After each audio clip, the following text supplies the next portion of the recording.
Balang araw, marirealize mo rin kung gaano kahalaga ang pag-iipon at pag-iinvest. Walang ibang gagawa niyan para sa'yo.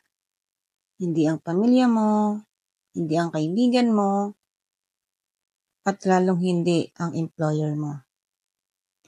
Kahit gaano ka ka-generous sa pamilya mo, kapag nagkaroon na sila ng sarili nilang pamilya, mag-iiba ang priorities nila.